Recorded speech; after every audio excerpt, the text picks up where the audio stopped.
Hi all, I am D. Senthil Kumar, Assistant Professor in the Department of Mechanical Engineering of Vellalar College of Engineering and Technology, Erode. I am now going to deliver a course module on thermal stress.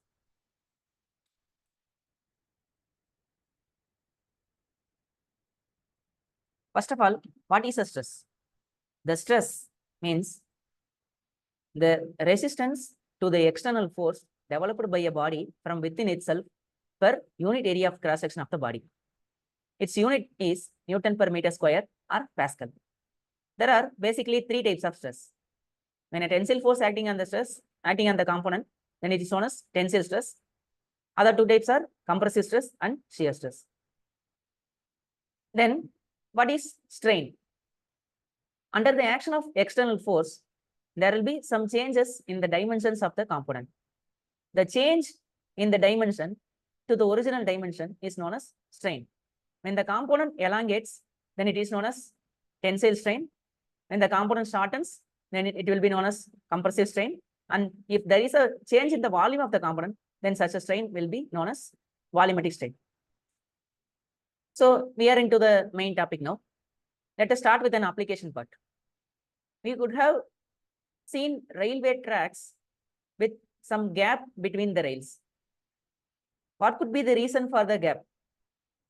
During hard times, there will be some expansion in the material of the railway track. So if there is some gap in between the rails, the rails will be free to expand, so that there will not be any stress developed in the track. If the expansion is restricted, there will be some stress developed in the material, so that when a train runs on the track, due to the heavy load and vibration of the train, there will be stresses developed in the rails and it may lead to failure. This is the reason why we are keeping some gap between the rails of the railway track. So let us now understand the concept of thermal stress. Thermal stresses are the stresses which are induced in a body due to change in the temperature. If the temperature of a body is raised, the body will tend to elongate, and if it is lowered, the body will tend to contract. If it is allowed to expand or contract freely, there will be no issue. But if there is a prevention of expansion or contraction of the body, then it may lead to thermal stress and thermal strain. Let us consider a body AB, which is fixed at one end. If there is no support at other end, and if the body is heated to a temperature T, the body will be expanded to a minor length dl. So here L is the original length of the body, T is the rising temperature, E is the Young's modulus, alpha is the coefficient of linear expansion of the body, which is a material property, and dl is the expansion of the body due to rising temperature. So if the body is allowed to expand freely, there will not be any stress or strain developed. But if we keep a support on the right side also, the support will exert a compressive force on the body, which will prevent the body from expansion. So here, the prevented expansion of the body is L into alpha into T. So the thermal strain developed in the body is nothing but dl by L, which is nothing but alpha into T. According to Hooke's law, stress is equal to strain into Young's modulus. So the strain is del L by L, that is alpha into T, and hence the thermal stress developed is E into thermal strain, which is alpha ET. The second case is that the supports do not prevent the expansion of the body completely.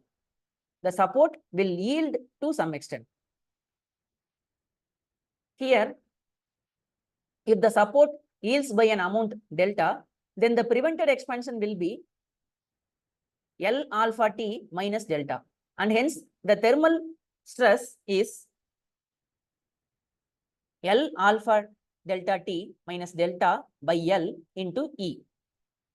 So these are the two cases in case of simple bars subjected to thermal loads. Now, when considering thermal stress in composite bar, let us consider a brass rod and a steel rod, which are rigidly fastened together.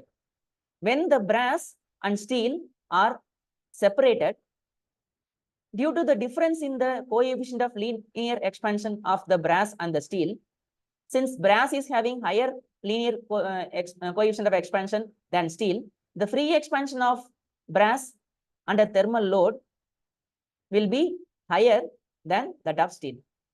But as a composite rod, these two have to function as a single unit, and hence the final change in the length or final elongation of the composite unit will be slightly lesser than that of the free expansion of the brass, while it is slightly higher than that of the free expansion of steel.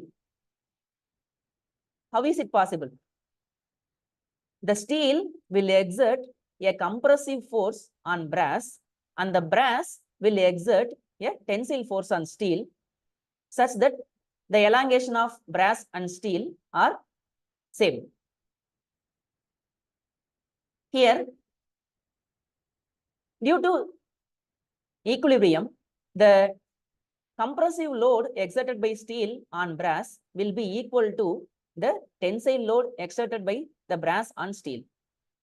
Also, we know that the final expansion of steel will be equal to final expansion of the brass, because these two form a composite bar, which is a single unit. But actual expansion of steel will be equal to the free expansion of the steel under thermal load plus expansion due to the tensile stress exerted by brass on steel. So alpha S LSTS plus sigma S by ES into LS. And the actual expansion of brass will be free expansion of brass minus contraction due to compressive stress induced by steel in brass. So alpha B TB LB minus sigma B by EB into LB. As the final length should be equal, alpha S TS LS plus sigma S by ES into LS will be equal to alpha B TB LB minus sigma B by EB into LB. If the lengths of steel and brass are same, the final equation will be alpha S T plus sigma S by ES is equal to alpha B T minus sigma B by EB. So this is the concept behind thermal stress acting in railway tracks.